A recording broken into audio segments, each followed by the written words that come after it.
तो दोस्तों आज हम बात करते हैं भगवान जगन्नाथ जी के मंदिर के बारे में और उस मंदिर से जुड़े कुछ चमत्कारों के बारे में। जैसे भगवान जगन्नाथ जी के मंदिर का जो ध्वज है वो हवा की विपरीत दिशा के अंदर लहराता है। उसके बाद वहां पर 22 सीढ़ियां हैं। तीसरी सीढ़ी के ऊपर पैर रखना मतलब बहुत बड़ी गलती करना है।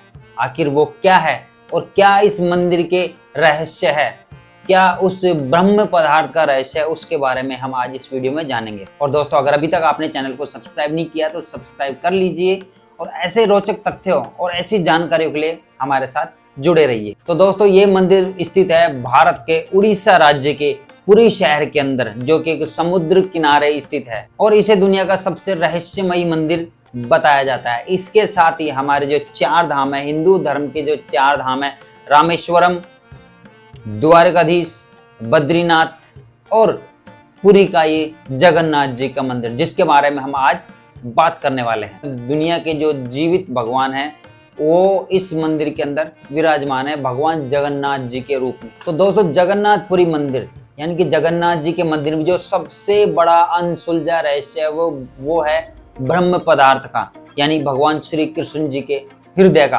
काफी लोगों की मान्यता है कि वो ब्रह्म पदार्थ जो कि भगवान श्री कृष्ण जी का हृदय स्वरूप है। तो अब बात करते हैं, हर 12 साल के अंदर इस मंदिर के अंदर एक विशेष परंपरा को निभाया जाता है। परंपरा के अनुसार भगवान जगन्नाथ जी, बलभद्र जी और देवी सुभद्रा जी की लकड़ी से बनी जो पुरानी मूर्तियां हैं उनकी जगह पे नई मूर्तियां बनाई जाती हैं और उन नई मूर्तियों के अंदर जो वो ब्रह्म पदार्थ है उसको स्थानांतरित यानी कि ट्रांसफर किया जाता है पुरानी मूर्तियों से नई मूर्तियों के अंदर। और ये मूर्तियां लकड़ी से बनती हैं और ये जो रिवाज और ये जो परंपरा है ना, इसको इतना गुप्त रखा जाता है कि इसके अंदर जो लोग इसको परंपरा को निभाते हैं उसके अंदर उस मंदिर के कुछ पुजारी गण इस परंपरा को निभाते हैं और उसके साथ ही पूरे जो पुरी शहर है, पूरे पुरी शहर की जो बिजली सुविधा है, लाइट है, उसको बंद कर दिया जाता है और चारों तरफ अंधेरा कर दिया जाता है। और जो पुजारी इस परंपरा को निभाते हैं उनके भी आंखों पर पट्टी बांध दी जाती है और हाथों में मोटे दस्ताने पहना दिए जाते हैं ताकि वो भी इस ब्रह्म पदार्थ का रहस्य न जान पाए, उससे फील, उसे महसूस ना कर पाए। ये इतनी विशिष्ट और इतनी गुप्त प्रक्रिया है। वहां के लोगों की मान्यता है कि ये जो ब्रह्म पदार्थ है ये और कुछ भी नहीं, भगवान श्री कृष्ण जी का साक्षात हृदय है। तो इस बात को जानने के लिए हम थोड़ा पिछले समय में चलते हैं, पौराणिक समय में चलते हैं, जो कि शुरू होता है यानी कि आज से लगभग 5000 साल पहले, जब भगवान श्री कृष्ण जी थे। और उसके बाद जब महाभारत का युद्ध हुआ तो देवी गांधारी ने भगवान श्री कृष्ण जी को श्राप दिया अपने 100 पुत्रों के वध के कारण कि जाओ तुम्हारा जो यादव वंश है उसका सर्वनाश होगा 36 सालों के अंदर। और आखिर उनका जो श्राप है वो फलीभूत हुआ और भगवान श्री कृष्ण के जो यादव वंश है उनका आपसी झगड़े के अंदर 36 सालों के अंदर उनका सर्वनाश हो गया।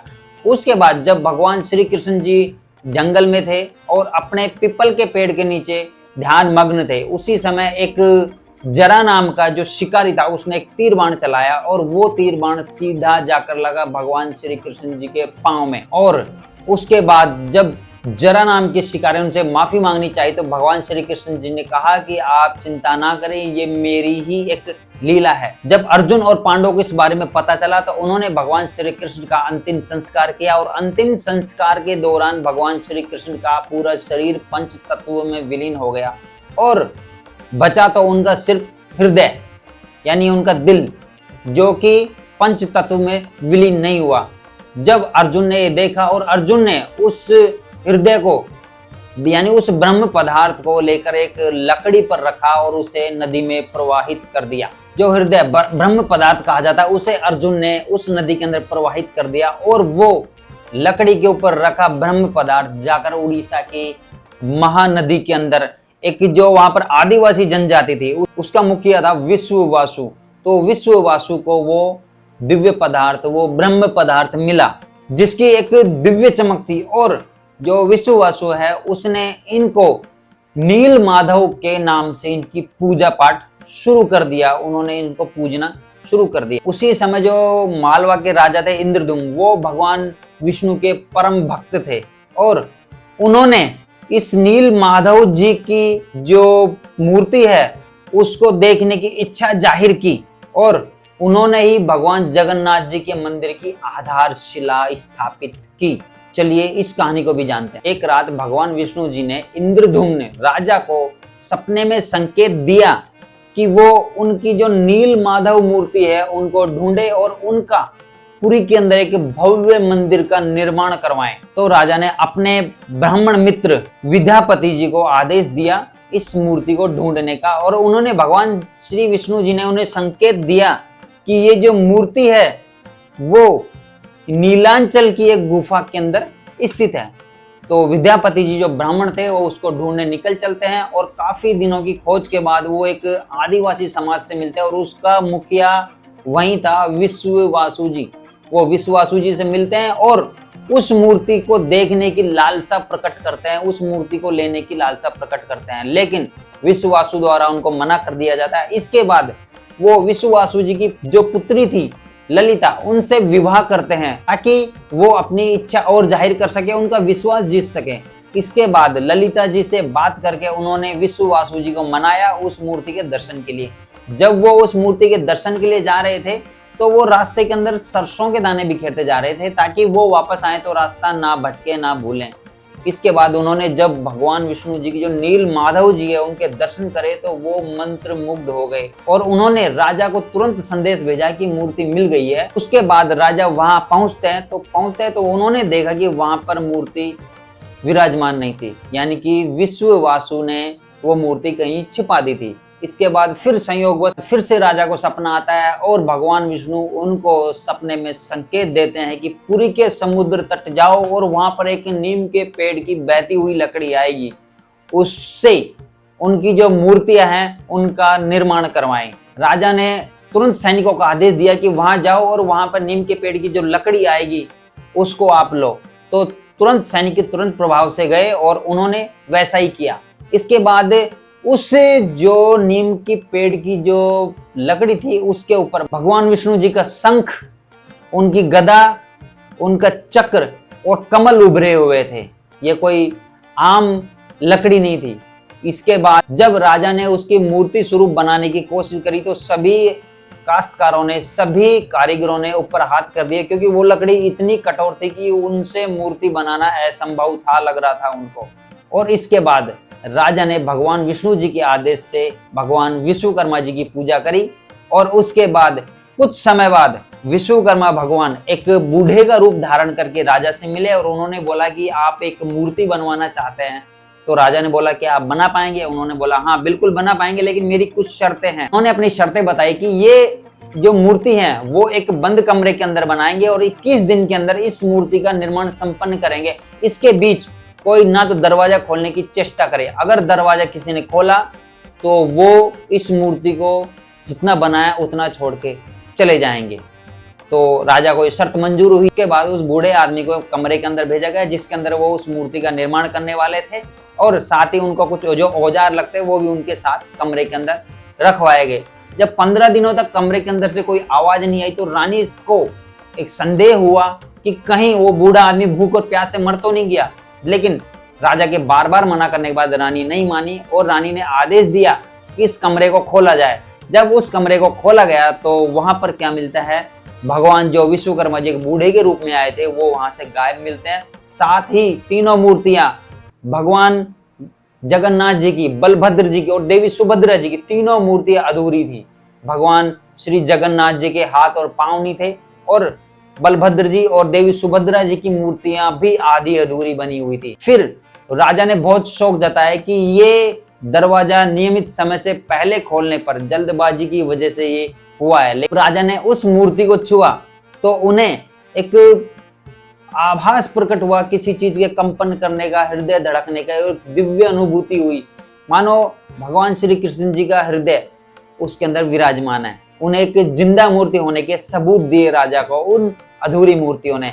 उसके बाद से भगवान जगन्नाथ जी का वहां पर एक भव्य मंदिर बना जिसके अंदर आज भगवान जगन्नाथ जी, बलभद्र जी और देवी सुभद्रा जी पूजे जाते हैं। और भगवान जगन्नाथ जी को दुनिया का एकमात्र जीवित देवता माना जाता है जो कि भक्तों की इच्छाओं को सुनते हैं और उन्हें पूरा करते हैं। और कहा जाता है कि 50 साल पहले एक व्यक्ति ने इस प्रक्रिया को अपनी आंखों से देखा। उस व्यक्ति ने दावा किया कि इस ब्रह्म पदार्थ में से एक चांदी जैसा तरल प्रवाहित होता है और वो लकड़ी को कमजोर कर देता है। शायद यही कारण हो सकता है कि हर 12 साल के अंदर वहां पर भगवान जगन्नाथ जी मूर्ति को हर 12 साल बाद बदला जाता है। और साथ ही उसने यह भी दावा किया कि जब दिल को प्रकाश में लाया गया तो वह एक चक्र के समान घूमने लगा और जोर जोर से वाइब्रेट यानी कंपन करने लगा। उसने कहा कि यह दिल अष्ट धातुओं से बना हुआ है, यह हृदय अष्ट धातुओं द्वारा निर्मित है। जब इसे मूर्ति से निकाला जाता है तो ये डर रहता है कि कहीं ये सक्रिय ना हो जाए, इसलिए पूरी शहर की जो इलेक्ट्रिसिटी है, लाइट्स, वो बंद कर दी जाती है। किसी भी तरीके की रोशनी वहां पर नहीं होती है। और लेकिन ये रहस्य आज भी साइंस और श्रद्धालुओं के लिए एक अनसुलझा रहस्य है। और भी बहुत से रहस्य है इस मंदिर के अंदर। जैसे एक रहस्य ये भी है कि इस मंदिर का जो मेन ध्वज है वो हवा के बिल्कुल विपरीत दिशा के अंदर लहराता है। इसका क्या कारण है? इसका कारण एक पौराणिक कथा के अनुसार ये भगवान श्री हनुमान जी से संबंध रखता है। जब भगवान जगन्नाथ जी विश्राम कर रहे होते तो समुद्र की लहरों की आवाज से वो विचलित हो जाते थे। जब हनुमान जी को इस बारे में पता चला तो उन्होंने समुद्र देव से बात करी। समुद्र देव ने कहा कि यह मेरे वश में नहीं है। तो उन्होंने कहा कि आप पवन देव जी की आराधना करिए, पवन देव जी से आप बात करिए। तो हनुमान जी ने पवन देव जी का आह्वान किया और पवन देव जी से अपनी इच्छा प्रकट की। तो उन्होंने कहा इसमें मैं कुछ भी नहीं कर सकता, लेकिन उन्होंने हनुमान जी को एक उपाय बताया और उस उपाय के अनुसार हनुमान जी ने जो अपनी शक्ति है उसको 2 रूपों में विभाजित कर दिया और मंदिर के चारों तरफ इस वेग से चक्र बनाने लगे। और वो वायु का इतना भयंकर चक्र बन गया कि जो समुद्र की आवाजें थी वो उस चक्र के अंदर ही समाहित हो जाती थी, यानी कि मंदिर के अंदर वो आवाजें नहीं जा पाती थी। वो आवाजें मंदिर के जो समुद्र की आवाजें वो मंदिर के बाहर रहती है, अंदर नहीं जा पाती। ये भी वहां का एक रहस्य है। इसके साथ ही एक रहस्य और है कि उस मंदिर के जो मेन द्वार है, प्रवेश द्वार, उसके अंदर भगवान जगन्नाथ जी के दर्शन करने के लिए हम जाते हैं तो वहां पर 22 सीढ़ियां पड़ती है। उसके अंदर जो तीसरी सीढ़ी है उसका विशेष महत्व होता है, को यम शिला कहा जाता है। उस पर श्रद्धालुओं का पैर रखना वर्जित माना जाता है। उस पे कहा जाता है कि जब श्रद्धालु इसके ऊपर मंदिर से दर्शन करने के बाद लौटते समय अगर इस पर पैर रखते हैं तो उन्हें यमलोक जाना पड़ता है, उनके समस्त पुण्य नष्ट हो जाते हैं। तो इनकी भी एक पौराणिक कथा है।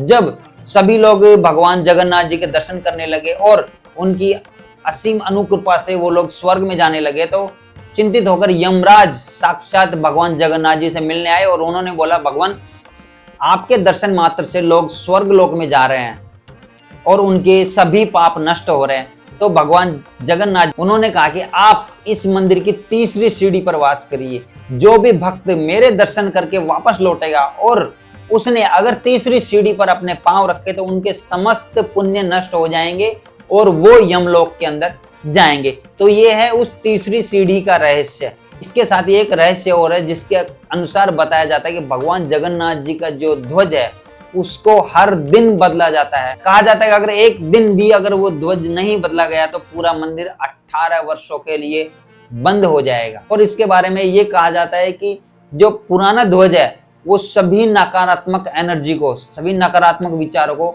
अवशोषित कर लेता है। उसके बाद वहां पर नया ध्वज लगाया जाता है हर रोज। और इस मंदिर के ऊपर एक सुदर्शन चक्र और है जो कि 20 फीट ऊंचा, कहा जाता है कि भगवान श्री कृष्ण जी का सुदर्शन चक्र है।